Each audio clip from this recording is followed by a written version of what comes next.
Hey, this is Dave Pryor. Welcome to Leading Agile Sound Notes. Mike Kottmeyer is here. Mike, thanks for taking time out of your evening. Hey, everybody. Thanks for having me, Dave. Appreciate it. It's your podcast. It's your My company. podcast, yeah, whatever. You're welcome. Yeah. Well, it's your podcast. It's like Sound Notes of Dave Pryor. Like, I'm not your only guest ever, you know? That's true. So, That's true. yeah. But you are a very special guest. And I have a question that I want to ask you that is something Okay. that's been coming up in pretty much every class forever. Yeah. And I'm looking for advice on. So Okay. I had a class 2 weeks ago and a bunch of people from one company, and they were all excited about what we were doing. And they stayed for both CSM and CSPO, like 20 people. And they were all like, you have to come back. We have to do this. We have to go back and sell it to management. But I know that in terms of the hierarchy of the organization, they are not the level where they get to like bring it in and sign the contract. Right. And I have this question come up all the time, whether it's somebody on a team or a Scrum Master or these people who are like a level above that. How does somebody who's not at the top level of the food chain or a contract signing level, how do they create a conversation where they can get the people above them to be open to turning their whole company upside down and trying to do this stuff? I mean, you are expert at this conversation, and when you go in, you're their peer. But these people are not peers. Right. Well, I'm like their peer to a point, right? At the end of the day, I'm the CEO of a consulting company, right? So I've created a bit of thought leadership in the industry, and you know, people listen to me by virtue of influence. But at the end of the day, they have the budgets and they get to decide. Yeah. So peers a little bit strong, right? Okay.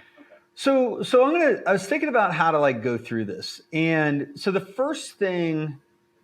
So I'm gonna try to do this in a way that I offer you something, and then let's have a discussion, and then maybe I'll offer the next thing based on what the discussion is. So the first thing that I would say, top level, is you have to care about what the executives care about. Okay. You have to care what the next level up is, right? And so I don't know this to be universally true, but I know it's true enough in a lot of the conversations I have, is that the goals of the people on the ground are sometimes culture, environment, sustainable pace, greater collaboration, greater connection at work. I think about like the autonomy, mastery, purpose stuff, right? That kind of a thing. They don't want to feel under pressure, right? All those kinds of things. So like the first thing that I might ask is that the same thing that's going to drive an executive to introduce disruptive change? Yeah. Like maybe, and I mean, it's not out of the ordinary, like that some companies looking to increase retention or increase their internal net promoter score or something like that. Right. But at the end of the day, it's not usually those things that an executive is going to care about. So the first thing I would ask is, based on your interactions with these folks, what typically do you think that their executives might care about? Well, I don't know if they know that. So that's an interesting thing. So hey, Dave, I want you to spend a bunch of money with me, but I have no idea what problems you're trying to solve or what's important to you. Just give me money, and I'll create a really cool ecosystem for my team. Yeah. And then the magic will happen, right? Well, maybe. So it's like, so that's like the first thing, right? So if there isn't an economic exchange of value, now I'm biased because, we're a consultancy. Yeah. And, so if we don't create an economic exchange of value, then nobody hires us. Mm-hmm. And so everything that we do has to be connected to something that executive wants solved, something that they're measured on, something that they care about. Okay. And so for us, like what we anchor to are the 6 things that are on the front page of our website: predictability, quality, early return on investment, cost savings, innovation, and product fit. Okay. Almost in some level or fashion that becomes a thing. And I mean, just kind of curious from your point of view, anything else that you hear people talk about that they want out of a transformation? Well, I think it's different because the people I'm talking to, for them, it is, we want the teams to function better. We want to understand our product. But I thought of another twist to add to this, is that sometimes I get a bunch of people who've been sent there by their company. Yeah. Management said, we're going to go agile. Right. And the people are like, oh my gosh, this would be awesome. But our management doesn't work this way. We can't do it without them. And that goes back to that governance thing. But Right. if you don't, I get that they have to understand what management wants. But if management doesn't know why it wants Agile, Well, what I would suspect if you talked, because that's the question I ask people all the time. Like, I mean, I can't tell you how many conversations I start with, hey, really expensive meeting, lots of really high level people in this room. Like, why are you guys all here? Right. Like, why Agile? Why are you talking to me? And that's what you got to get past first. Like, what are we trying to accomplish? Okay. And it's so I would suggest that if like even for me, right, as their peer, as a consultancy, as a quote thought leader in the industry, right? Yeah. If I don't know what somebody values, like I don't know what to attach to it. Okay. So this right. is So like so go ahead. Yeah. Sorry. No, you finish your thought and then I'll do my part. Well, I was just gonna say like so a lot of times Agile's a hypothesis, right? It's a proxy conversation. It's like they perceive they have a problem with delivery, or they think they have a problem with getting things in market on time, and they probably do, right? Problem with quality, and so they have this notional idea that Agile is going to be the answer to that. So they say, okay, I want to get Agile, so they send everybody to Agile training, and they go, Jira. and then everybody's come back and doing Scrum, but they don't get the business benefits from it. So then they're like, okay, so failed hypothesis kind of thing. Yeah. So almost like from a playbook standpoint, if I'm one of those people, I have to go back and get with management and get them to answer the question of this is why you sent us all to training, why you want to pursue Agile. Right. And then that would lead them to understand what problem the management people are trying to solve. And then they could begin to craft the conversation of this is what's got to change, or these are the things we have to do to be able to solve that problem. Well, yeah. So let's unpack that a little bit, right? So if you say something like, okay, if they said we want to be able to make and meet commitments, we want to operate with greater predictability. Then you say, well, okay, what are the attributes of the organization today that are leading to a lack of predictability? And then you ask yourself, what would we change, and how would we change it that would create greater predictability? Okay. Right. So that's like my favorite example, because I mean, it's like the, I don't want to say the most unknown, but it's like the most undervalued goal of going Agile. Like, I mean, everybody thinks it's inspect and adapt and building the right products and market. And that is a thing, right? Of course. Maybe we've kind of announced ourselves as a hammer, so all the nails show up kind of a thing. That's another risk in my point of view as well. But the vast majority of companies that call us are looking to they're trying to figure out an alternative way of making and meeting commitments. Okay. So tying back to the business value thing, a lot of times the practitioners on the ground are like, oh, we're dealing with all this risk and uncertainty, and so we want to use Agile to create more of an emergent software development kind of a thing, right? So we want to be able to inspect and adapt and find our way to the right product that customers buy. Right. That's cool. You can definitely deploy Agile that way. Okay. But if your executives are looking for predictability, like they're probably not likely to change their underlying thinking, their underlying business model or approach to market to be totally emergent that way, right? Okay. So even within valid goals of Agile, there can be mismatch in terms of like what aspect of Agile are we trying to exploit. So it's almost like product market fit, but within the organization. Yeah, for sure. It's like, so you got to align with what the executive cares about. And then once you have a clear line of sight to what the executive cares about, then you have to ask yourself, like, well, what is it in the organization that is causing us not to be predictable? What are the essential attributes of an Agile implementation or an Agile transformation that would actually lead to greater predictability? Right? What's the underlying theory that it's based around? Okay. So if you say, okay, cool, we're all set up to do, we all agree that we want to be Agile, we want to be more predictable. So then we just say, okay, go to CSM training.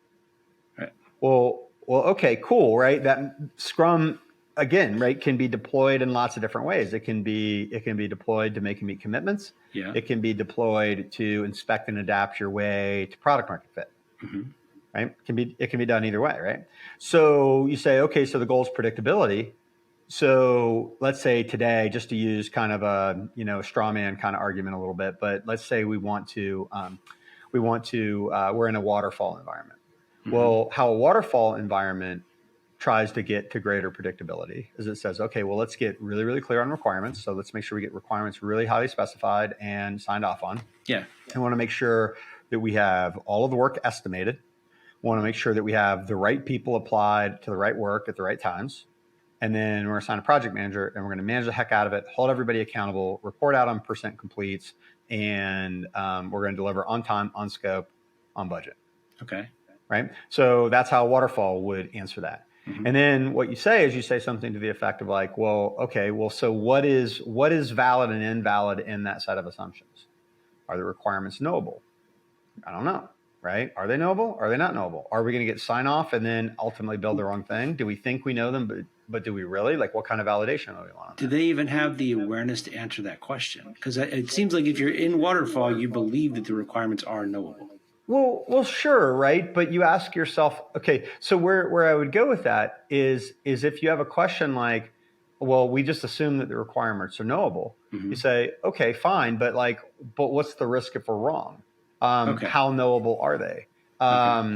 Do we believe that we can, that we should know them? There's like just different ways to kind of attack it. Okay. But let's say you even said, okay, absolutely. Let's say requirements are knowable and you know them.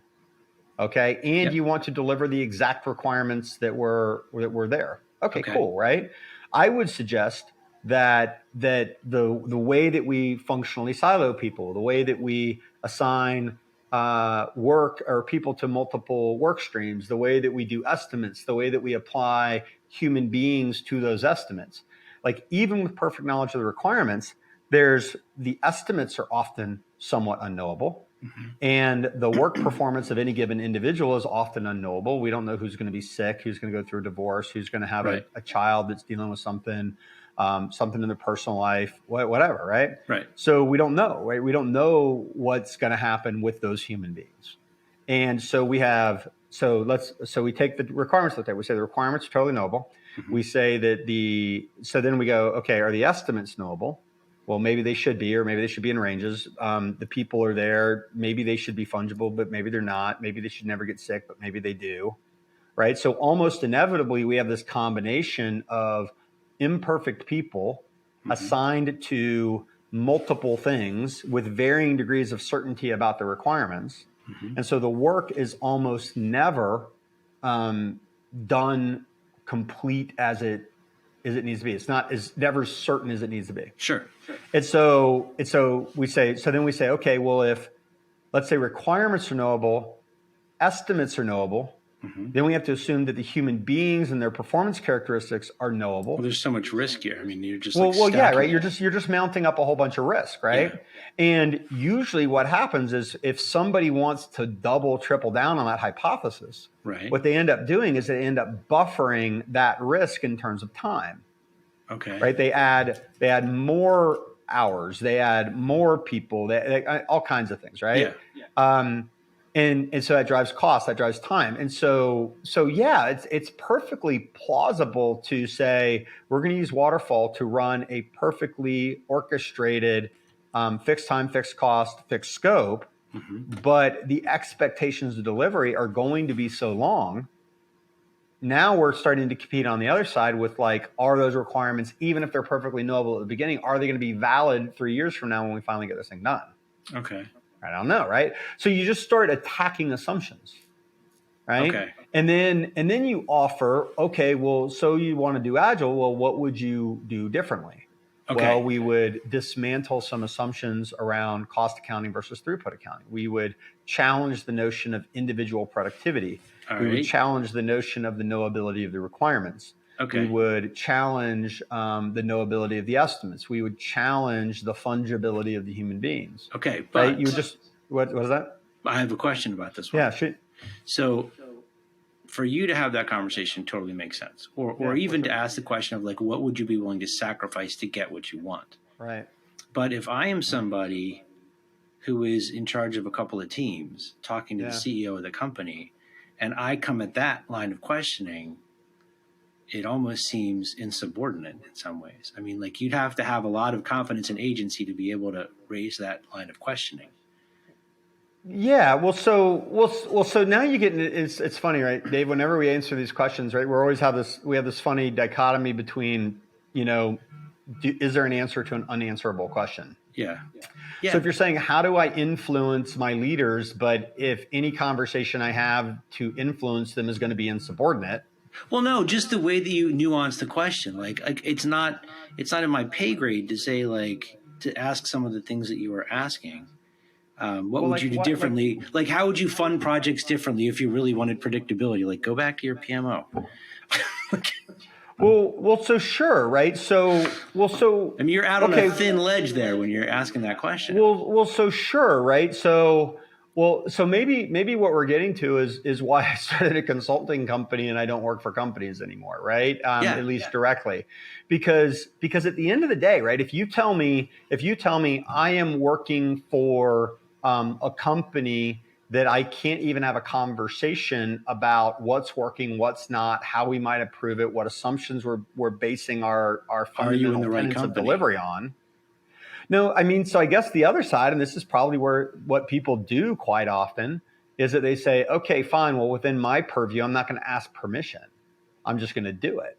Okay. Right. Well, then, okay, so if I was a dev manager and I had a couple of teams underneath me and I had discretion over how those teams operated. Sure. Well, then what I would do is I would understand the goals of the organization and I would say, okay, the goal is greater predictability.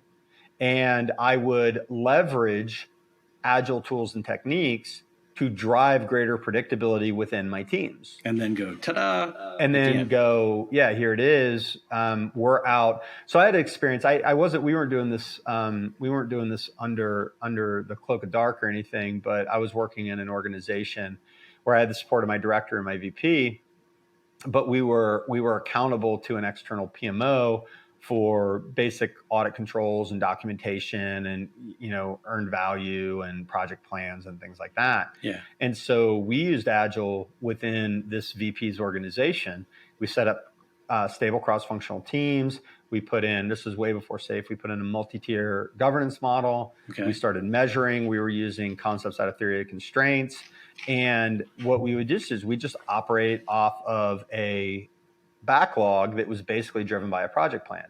But we had the ability to create the project plan however we wanted. So I mean, you could basically take epics and features and user stories and put them as work packages on a project plan. Mm-hmm. And you could literally schedule a backlog and use your understanding of throughput, use your understanding of velocity, understand your roadmap to be able to use Agile in order to be able to deliver against a waterfall plan.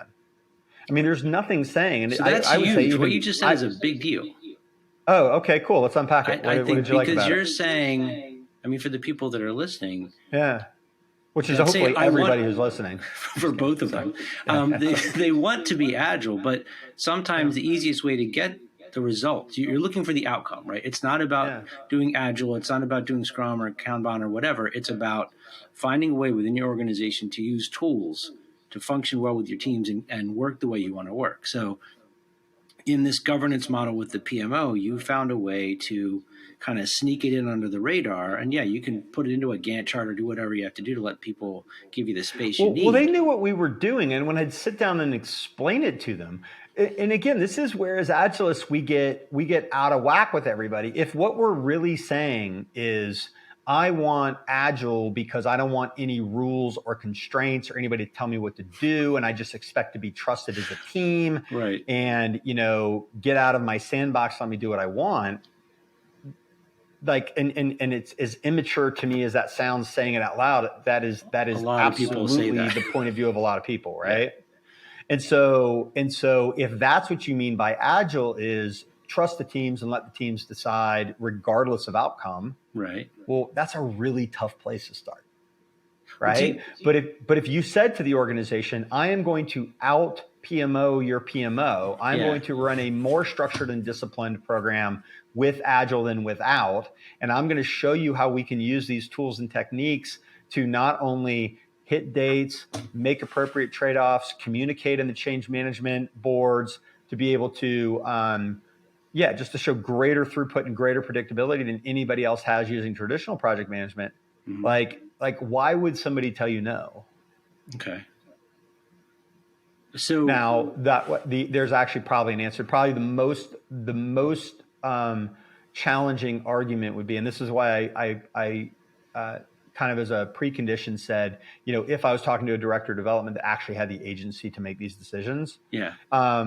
In a functionally siloed organization, being able to create persistent cross-functional teams often goes against the fundamental DNA of that organization, because they're very cost accounting, productivity oriented, time slicing people across multiple projects. And so if you don't have the agency to get a complete cross-functional team, I could give you some ideas for that, but it's like, it's starting to get further away from what I would like to be able to recommend. Well, okay. So do you think that there are a lot of people out there who, I mean, they find Agile and it's like, they're like, oh my God, they're like Jake in the back of the church and the Blues Brothers. And because they see it now, it's impossible for them to understand that other people don't see it. Like when you say, go find what problem they're trying to fix, they can't even see that, because all they see is the majesty of Agile. And everything's going to be like, we do what we want, we add value, we come to work when we want. It's just wonderful. We don't measure stuff. And they don't understand that they're operating in a system that has a reality, like a hard reality they have to meet. Are you talking about people at the practitioner level? Yeah. Well, so here's the thing, man. So again, I can't give answers to impossible questions, right? So now if we have managers that won't listen, well, they can't. It's not that they won't. They just and don't even know employees that that are not like realistic about like what the business world is. Yeah. So here's the thing, right? So like, I want to trust and empower my employees at Leading Agile as well. We have an internal dev team. We have HR teams. So the way I look at every capability within an organization is it's like a service, right? And so an Agile team is like a service that gets exposed to the rest of the organization. So think of it like a black box, right? It has developers and testers and whoever's needed on that team to be able to deliver a working tested incremented product. The team has inputs, the team has outputs. The team accepts requirements in a certain way. It provides working tested software on regular intervals.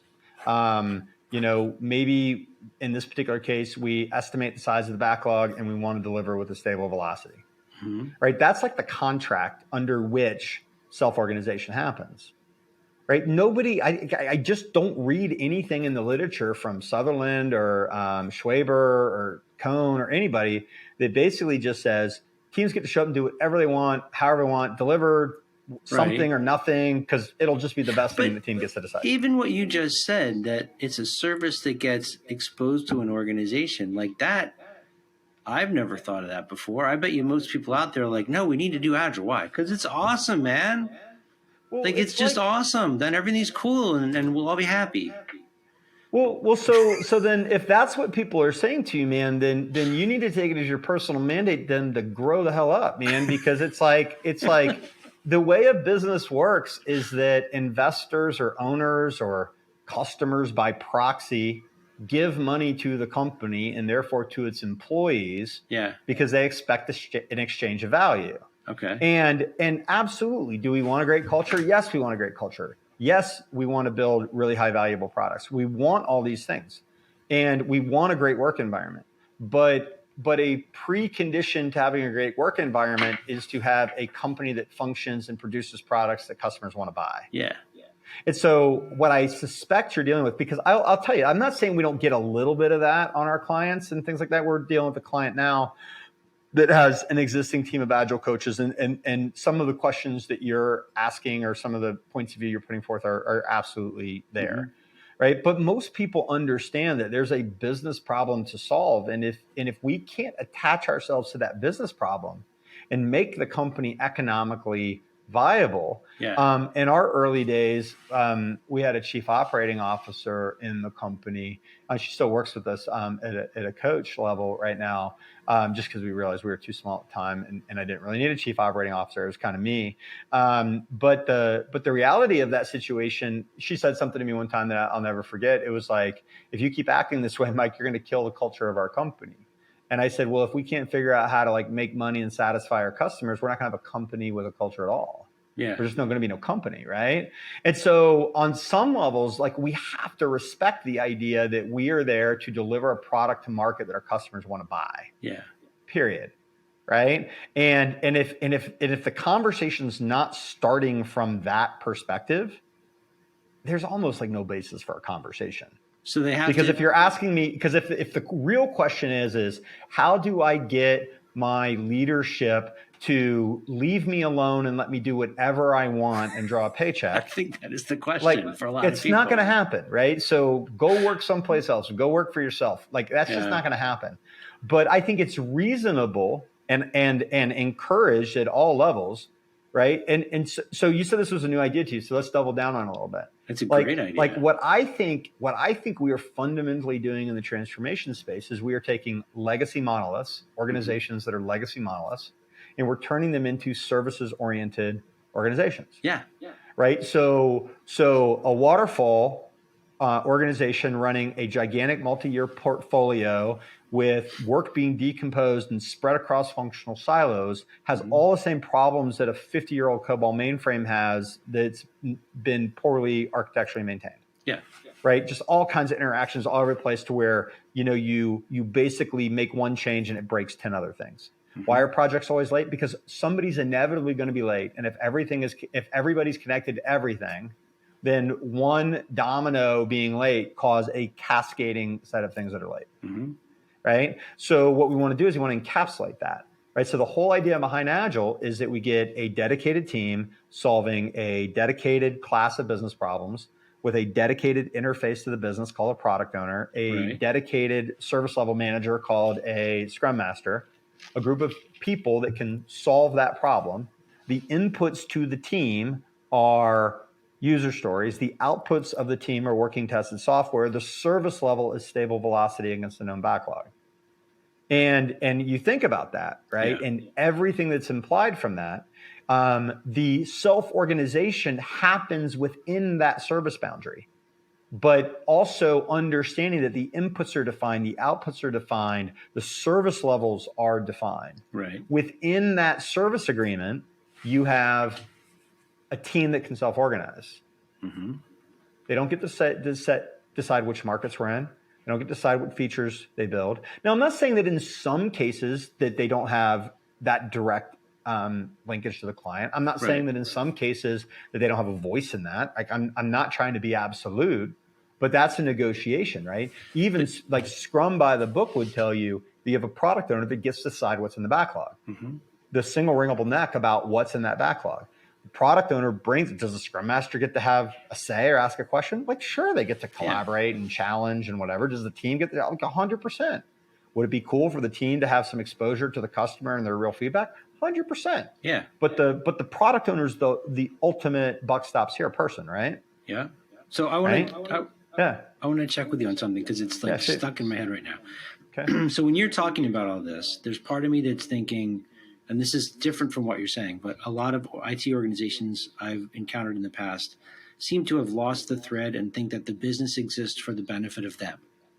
Like they run the ship. Business exists for the benefit of the IT organization? So they kind of forget that IT is more of a service, or I always say it's like a janitorial function. Like it has to be there so that everything happens, but it's not why the company's there. So people would have to know their place within the organization. And beyond that, it sounds like everything you're talking about is almost like systems thinking. Like you have to see the business, understand what the business problems are, understand how the thing you want is going to solve the problems people are having, and then how do you craft the conversation to get somebody else to see that? Yeah. So it is absolutely a systems problem, like across the board. I'm actually thinking about the comment that you made about IT thinks it's the business's job to support them and not their job to support the business.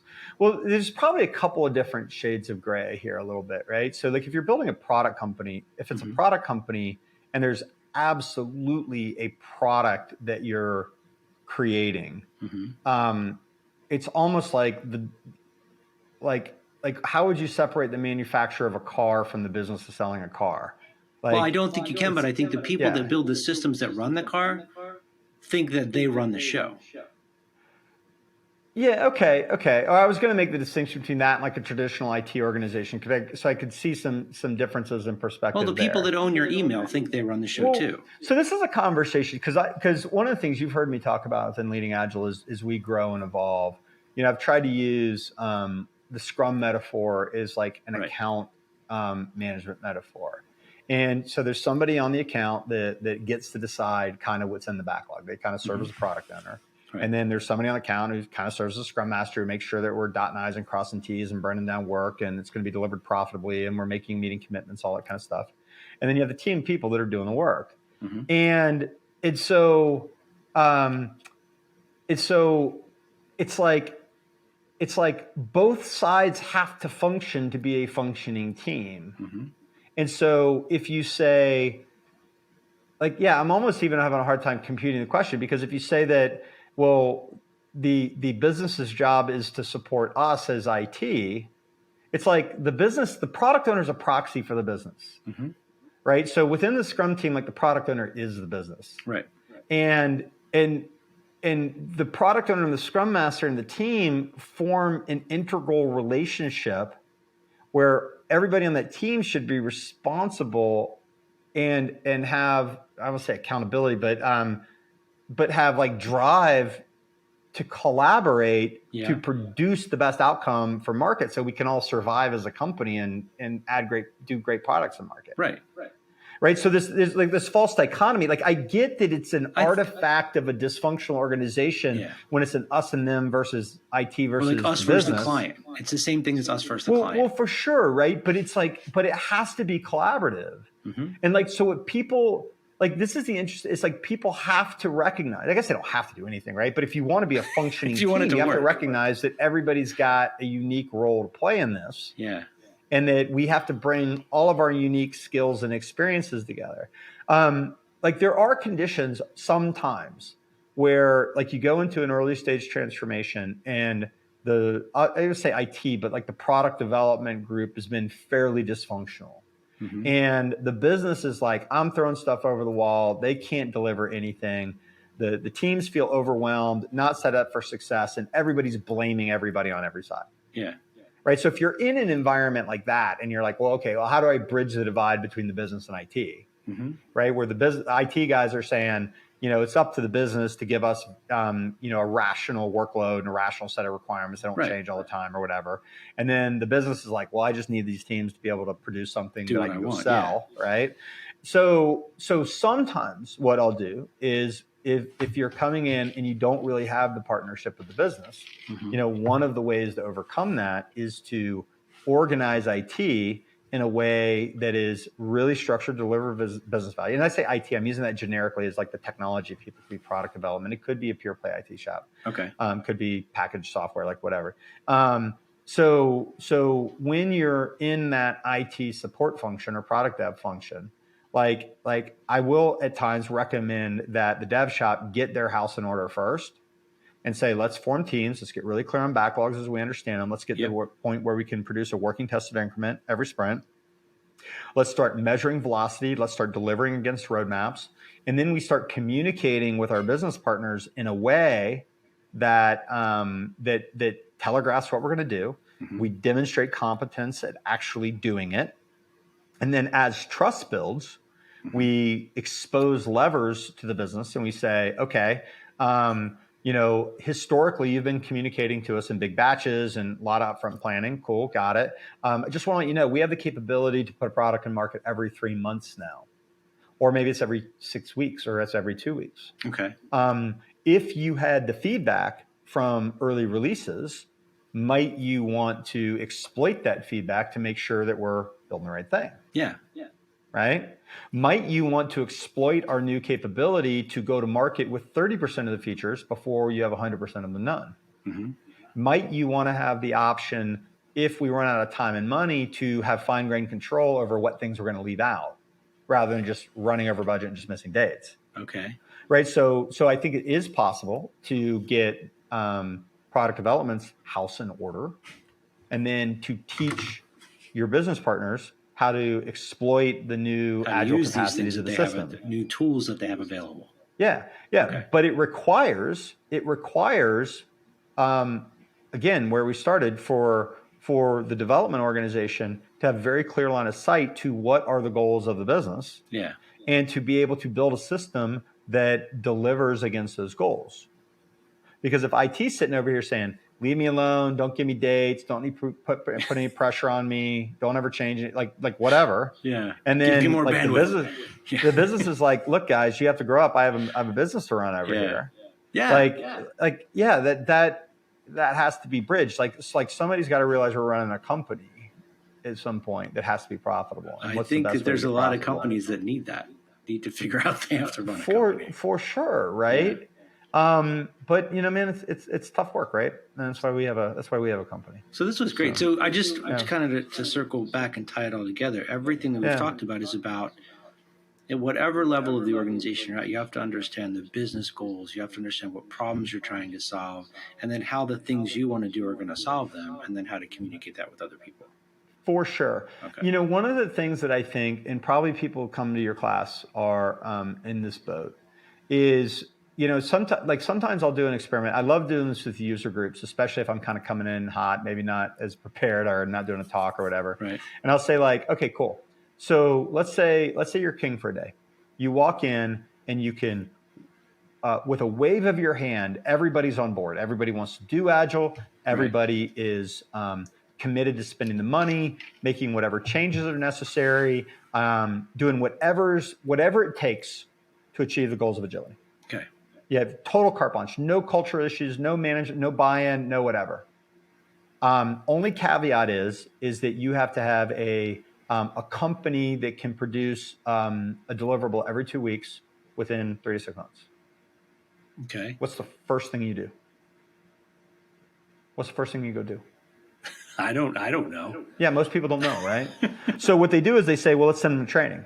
Yeah. Well, we know that actually that's what they should do. They should all send them to training. Well, I don't mind them sending people to training, right? But the problem I have, and I'm on record saying this, and I say this as a guy who runs an Agile Transformation consultancy, who has Dave Pryor, our CST on staff, and we do Agile training, right? And so send people to training classes, right? I think ours is as good or better than most anybody's. Mm-hmm. But it's not the enough. problem with that training is, like, let's say you go and you do the training and you learn how to do Scrum, but you have a traditionally siloed, functionally oriented waterfall organization that's governed by a PMO. Yeah. So what do you do with that training? Is it gonna deliver against the goal of in 3 to 6 months I have to have the ability to produce software and market every 2 weeks? Right? Yeah. I think people use leadership and culture and mindset and all these things as a boogeyman to not have the answer. Well, so what I've generally found is if you connect the value, and you connect to the value, and you can clearly articulate how what the changes you're going to make are going to impact the ability to be more predictable, deliver with high quality, whatever. Yeah. Right. If your answer is send people to training and everybody will self-organize, like, I know there's a lot of people who are going to disagree with me on that. I don't see it in any non-trivial environment. Yeah. So sure, if you're a small dev shop, 30 or 40 people, probably okay. You could probably pull it off. Yeah. Large scale systems development, teams of teams, thousands of people, not going to happen. Yeah.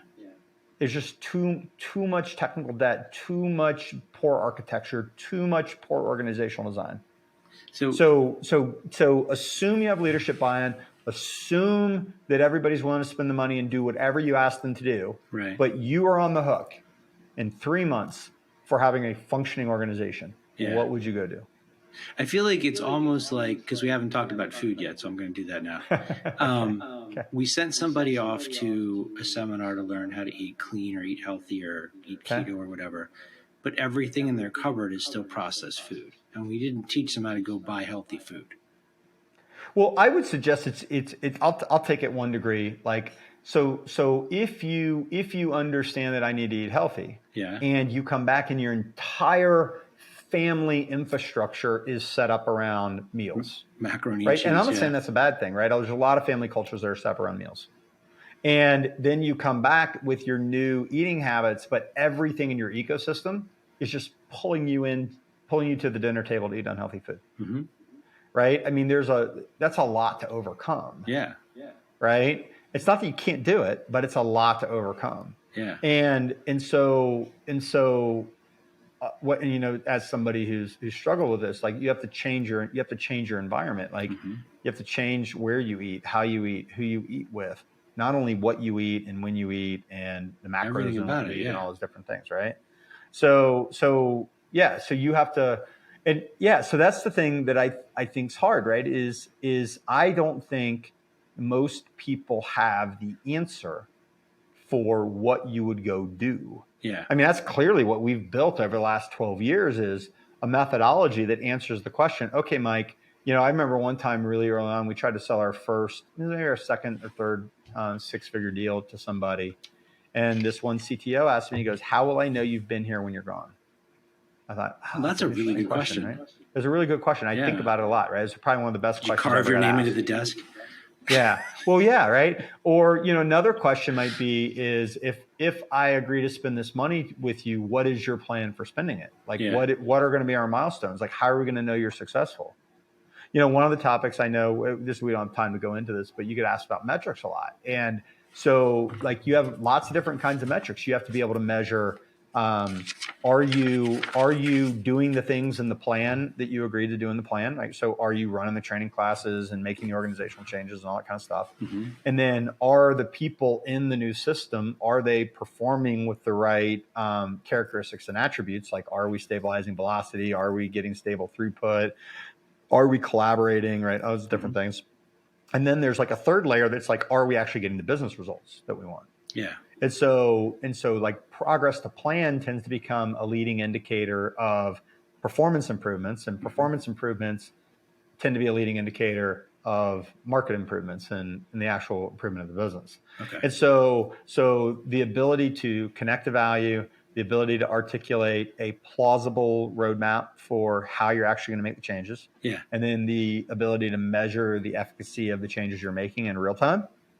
You know, because I think what happens a lot is we don't understand what the value is. Yep. We just send a bunch of people to training and we hope that it's going to work. And we have no leading indicators or lagging indicators that tell us whether it actually worked or not. Yeah. 9 times out of 10, you know, somebody's calling us nowadays and like, yeah, we're doing Agile, but it's just not working right. And, you know, we don't know why. Yeah. So what do we do? Okay. Right. So training is good, but it's not enough. Well, training is essential. Even it's not enough. It's a little bit like I talk about this all the time. It's like, yeah, we want the culture of the organization to change. We want its practices to change, but the agile cultural values and messages ethos is absolutely incongruent with the structural barriers that are in a company. Yeah. The practices are absolutely incongruent with the structural barriers, the system barriers in the company. And like my beef with, some of the way that sometimes Scrum is taught is it's basically like, just start doing Scrum. Scrum will show your impediments. The Scrum Master's job is to remove the impediments, but, we'll go from there. But you walk into these large organizations and the impediments are so structurally entrenched. Yeah. Like literally the team can't poorly architected mainframe systems. Yeah. Like how does a Scrum Master remove that impediment? Yeah, exactly. They don't. Beyond their abilities. They don't, right? So what they do is they change Scrum to accommodate the environment. And whenever you change Scrum to accommodate the environment, you will always fail. Yeah. If you can create the conditions that Scrum was designed to operate in, Scrum will always work. It's like the Ken Schwaber quote that was like, 70% of the people that try to adopt Scrum won't get the value out of it they expect.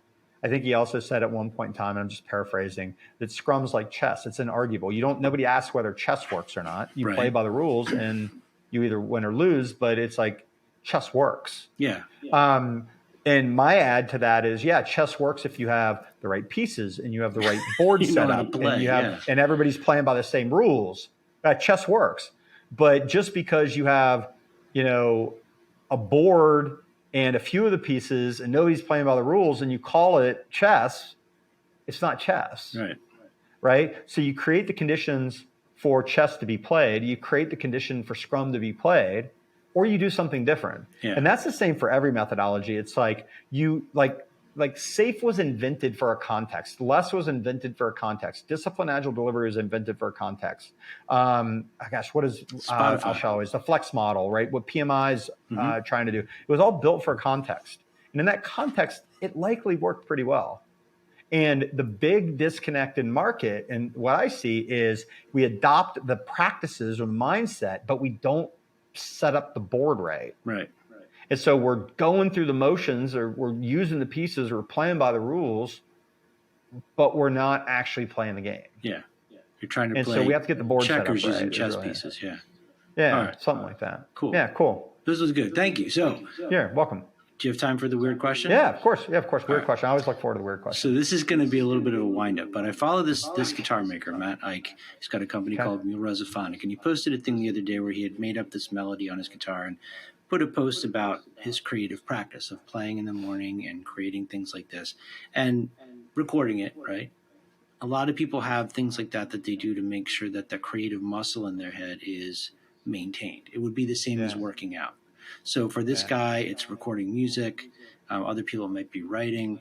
And I'm just wondering for you, I mean, we've talked a lot about your physical practices, your health stuff and all that. But from a creative standpoint, is there something that you do that is like a maintenance thing for creativity or a practice? Okay, so I told you when you told me you're going to ask this question, I think there's a risk that we might go in a weird direction here, but I'll try to answer the question as completely as I can. So I'm creative to a point in that regard. So I play my guitar every day, but I don't think of it as a way of exercising a creative muscle. Okay. I read every day. I write, journal every day. Right. Kind of free association journaling and things like that. Okay. So that's one aspect of it. Probably the second aspect of it is, and I've gotten really, really clear on this over the last couple of years. I tend to be wired to create in response to conflict. Okay. And so in the early days, a lot of my synthesis of Agile and the Agile community was from being on clients, in clients, solving client problems, and, candidly, maybe being frustrated or, couldn't get somebody to see an idea that I wanted to, so I would write it. Like necessity is the mother of invention. Yeah, something like that. A little bit of a proxy for that is getting in front of people and doing sales calls and stuff like that, traveling and being in rooms with groups of people who are skeptics and trying to get them influenced. That gets my creative juices flowing quite a bit. Arguing, with our team, some people as outsiders might think that like my leadership's dysfunctional, and sometimes it is, right? It's a team like any other team, but some of our best work comes from being in conflict and really wrestling down the hard ideas. So I would suggest my creativity comes more from like being in the crucible with other smart people and hashing things out. So what's interesting about this is like you use the word hunting a lot. Like, what are we hunting? And it sounds like the spark for you, there has to be that dissonance. There has to be like a problem to solve or a thing we have to fix or I need to eat or whatever. And that's where it's a little bit. I would say even when I'm like the most creative as a guitar player is if I'm getting ready to perform or something, because then that's like, you got to get on stage and you got to do it really well. Yeah. But the stakes to be high for you have to be there. Yeah, there has to be a sense of urgency a lot of times. Okay. And that's kind of a weird thing. It's almost like what's up underneath procrastination is like, it's like I'm not really a procrastinator. Like I'll do things like a lot of times I'm really ahead of things, but sometimes to get my best work, like I need to be under the gun a little bit. And then, like you said, necessity is mother of invention. And so things like the jujitsu practice, that is something where you have a form you have to go through and a ritual you go through in your practice to maintain the ability to have those tools when you need them. Well, with jujitsu is really a different thing for me, right? What I was kind of hunting around for during those times with jujitsu and skiing over the last couple of years is I was learning about myself more, and I was pushing my limits and getting myself out of my comfort zone a little bit, by design. Yeah. Like you learn things from jiu-jitsu that like I never learned growing up. Like I wasn't a big sports guy growing up. So you walk into the gym and you have a pit in your stomach and you're nervous and when you're nervous, when you're not centered, you're not as good a player. Yeah. And so like a big difference between like a high level white belt and a blue belt is, are you safe to roll with? Can you control your emotions and your anxiety? And like that was a big thing to overcome.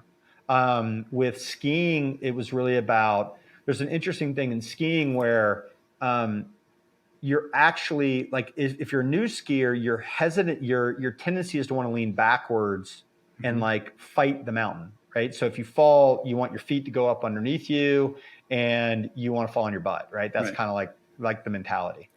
But you're actually unstable and unsafe when you're leaning back. Right. You actually go faster, in more control, and more safely if you're leaning down the mountain.